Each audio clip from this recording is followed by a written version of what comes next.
Hello, मेरा नाम स्तुति है and welcome to yet another video on food and nutrition. अगर आपको याद हो तो पिछले वीडियो में हमने बात करी थी न्यूट्रिएंट्स या पोषक तत्वों के बारे में, जहां हमने 5 न्यूट्रिएंट्स के बारे में बात करी थी, जो थे कार्बोहाइड्रेट्स, फैट्स, प्रोटीन्स, विटामिन्स और मिनरल्स। और मैंने आपको एक टास्क भी दिया था जहां मैंने आपसे कहा था कि आप एक सप्ताह में जो भी खाना खा रहे हैं उससे एक टेबल बना के कैटेगराइज कर लें कार्बोहाइड्रेट्स, प्रोटीन्स और फैट्स में। आज के इस वीडियो में हम बात करेंगे healthy and unhealthy food habits के बारे में, यानी अच्छी और बुरी खाने की आदतें। सबसे पहले बात करते हैं हेल्दी फूड हैबिट्स के बारे में।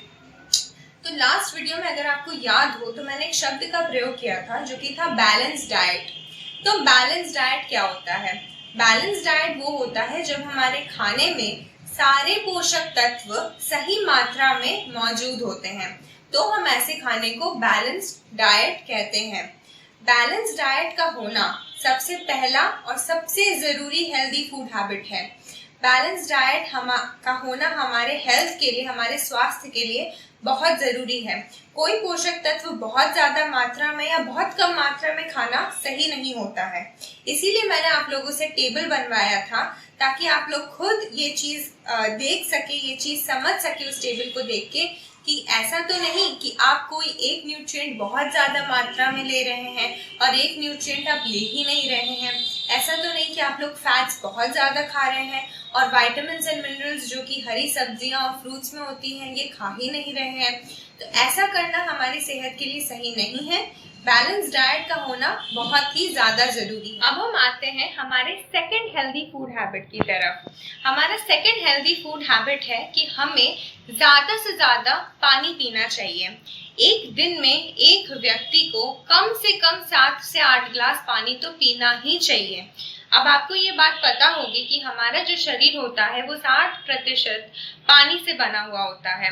पानी हमारे शरीर को ठंडा रखने में मदद करता है, हमारे शरीर में भिन्न भिन्न प्रकार की चीजों के संचालन में मदद करता है, जैसे कि ऑक्सीजन या जो पोषक तत्व हैं, इन सब चीजों को पानी हमारे शरीर के अलग अलग अंगों तक संचालित करता है। इसके अलावा पानी हमारे शरीर से कचरा को भी निकालने में मदद करता है। स्वेट और यूरिन यानी पसीना और मूत्र के थ्रू पानी हमारे शरीर की गंदगी को, हमारे शरीर के कचरे को भी बाहर निकालता है। जो हमारा थर्ड फूड हैबिट है, जो हेल्दी फूड हैबिट है, वो है कि हमारे खाने में रेशा युक्त पदार्थ या रफेज होना चाहिए।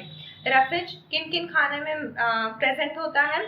ग्रीन लीफी वेजिटेबल्स या फ्रूट्स, इन सब चीजों में रेशा युक्त पदार्थ मौजूद होता है। रेशा युक्त पदार्थ हमारे पाचन तंत्र को सही रखने में मदद करता है।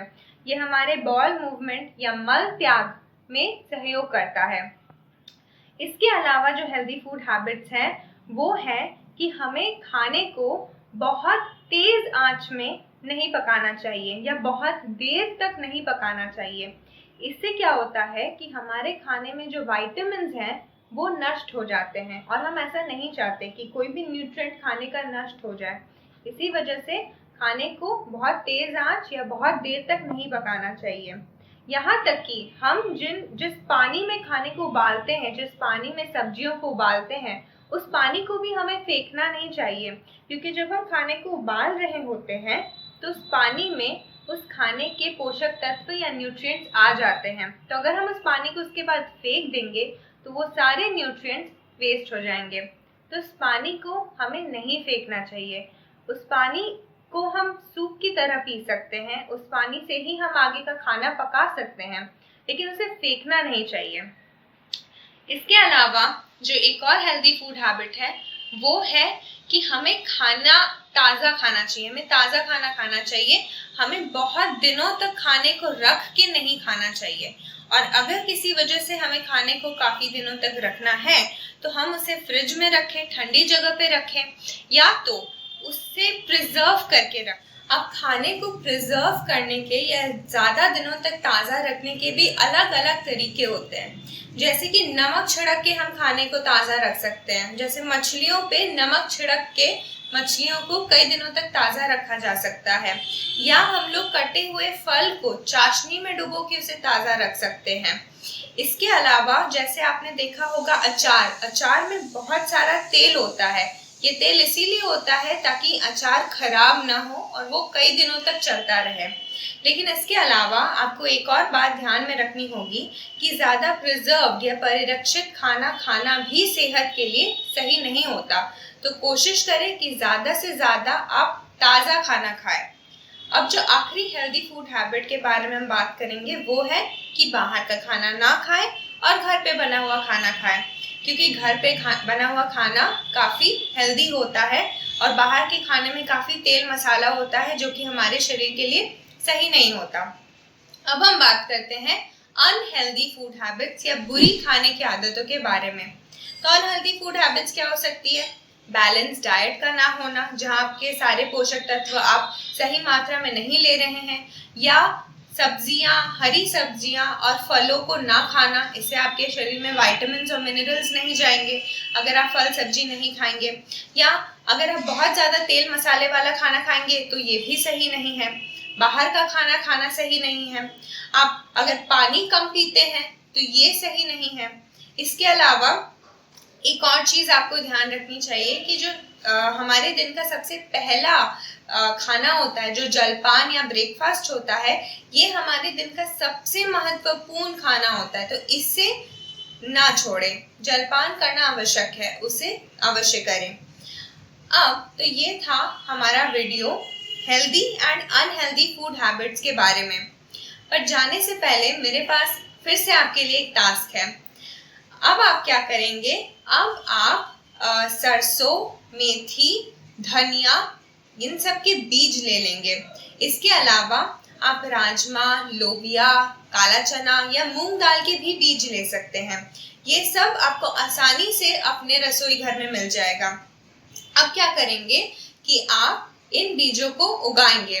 अगर आप मूंग दाल या काला चना या राजमा ले रहे हैं तो उसको आप एक रात के लिए पानी में भिगो दें, उसके बाद इसको मिट्टी में गाड़ें। और अगर आप धनिया ले रहे हैं तो धनिया के बीजों को हल्का सा तोड़ लें या क्रश कर लें, उसके बाद आप इसको मिट्टी में गाड़ सकते हैं। अब आप एक गमला या एक प्लास्टिक का कंटेनर ही ले सकते हैं और उसमें मिट्टी डाल के इन बीजों को बो दें। इन बीजों को ज़्यादा गहरा बोने की ज़रूरत नहीं है, मिट्टी में ज़्यादा गहरा ना गाड़ें इन बीजों को। इसके बाद क्या होगा? जब इन बीजों का अंकुरण होगा, जब इन बीजों से पौधे निकलेंगे, तो आप थोड़े दिनों तक इंतज़ार करिए। इसका अंकुरण जब हो जाए और जब इन पौधों में पत्तियां आ जाएं, तो आप इसको काट सकते हैं। एक बहुत मज़ेदार चीज़ इन पौधों के बारे में, मिट्टी के ऊपर इन पौधों का जितना भी भाग है वो पूरा भाग खाद्य है। उस पूरे भाग को आप खा सकते हैं। आप डंडी सहित पत्तियों को खा सकते हैं। तो जब पौधों में पत्तियां आ जाएं, तो आप मिट्टी के ऊपर इन पौधों का जितना भी भाग है उसे काट लें और फिर इन पत्तियों को आप धो के सैलेड में या फिर ब्रेड के बीच में डाल के सैंडविच बना के भी खा सकते हैं। अब मैं आपको ऐसा करने क्यों कह रही हूँ? क्योंकि इन पौधों में बहुत सारे पोषक तत्व होते हैं, बहुत सारे न्यूट्रिएंट्स होते हैं। जैसे कि राजमा, लोबिया या मूंग दाल, मैंने पिछले वीडियो में भी आपसे कहा था कि जो पल्सेस होती हैं या जो दाल होती हैं, इनमें प्रोटीन की मात्रा बहुत अधिक होती है। तो इनकी पत्तियों में भी प्रोटीन की मात्रा बहुत अधिक होगी। इसके अलावा जो सरसों की पत्तियां हैं या जो मेथी की पत्तियां हैं, इनमें क्या होगा? इनमें विटामिन्स बहुत ज़्यादा विटामिन्स होगा। इनमें फाइबर की मात्रा या जो रेशा युक्त पदार्थ है वो ज़्यादा होगा। ये सब चीज़ें हमें तंदुरुस्त रखने में मदद करता है और हमारी बॉडी की इम्यूनिटी यानी बीमारियों से लड़ने की क्षमता को बढ़ाता है। तो आप ज़रूर इस टास्क को करें और ज़रूर आप इसको सैंडविच में डाल के या सैलेड बना के खा सकते हैं। तो आज के लिए इतना ही, मिलेंगे अगले वीडियो में।